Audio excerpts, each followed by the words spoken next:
Le ballon intragastrique est une technique endoscopique qui est destinée aux patients en surpoids, qui ont un indice de masse corporelle supérieur à 27, ou en obésité. Donc il y a l'obésité de grade 1, c'est avec un indice de masse corporelle entre 30 et 35, ou l'obésité de grade 2, avec un indice de masse corporelle entre 35 et 40, mais sans comorbidité associée, comme l'hypertension artérielle ou le syndrome d'apnée du sommeil par exemple. Et donc en fait, c'est tous les patients qui ne répondent pas aux critères de la chirurgie de l'obésité.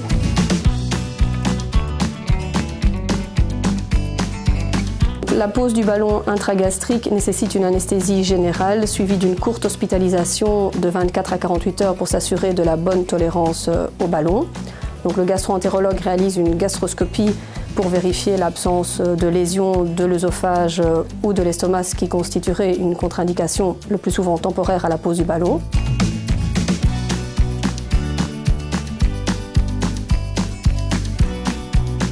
Le ballon est placé dans la cavité gastrique et est ensuite gonflé avec environ 500 ml d'eau stérile, mélangée à un colorant qui est le bleu de méthylène.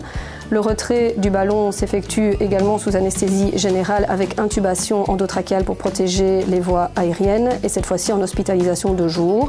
Ce qui est important pour la pose et le retrait du ballon, c'est que ça nécessite un jeûne de 6 heures avant l'examen et aussi un régime liquide 48 heures avant la pose du ballon ou le retrait du ballon.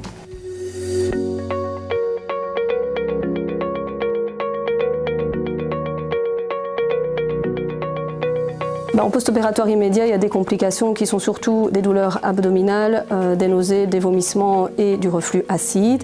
Ces symptômes sont effectivement très fréquents mais peuvent être soulagés par la prise d'antiémétiques, d'antispasmodiques comme le Buscopan ou d'inhibiteurs de la pompe à protons comme le pantoprazole.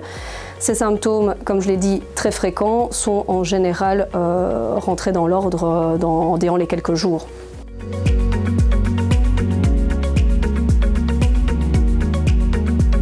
Et bien que le ballon intragastrique, c'est une technique endoscopique qui aide le patient dans sa problématique de poids, mais pour une durée limitée dans le temps, et qu'elle entre surtout dans une prise en charge globale qui comprend la rééquilibration alimentaire et l'intensification des mesures hygiéno-diététiques et surtout l'augmentation de l'activité physique, ça c'est fort important.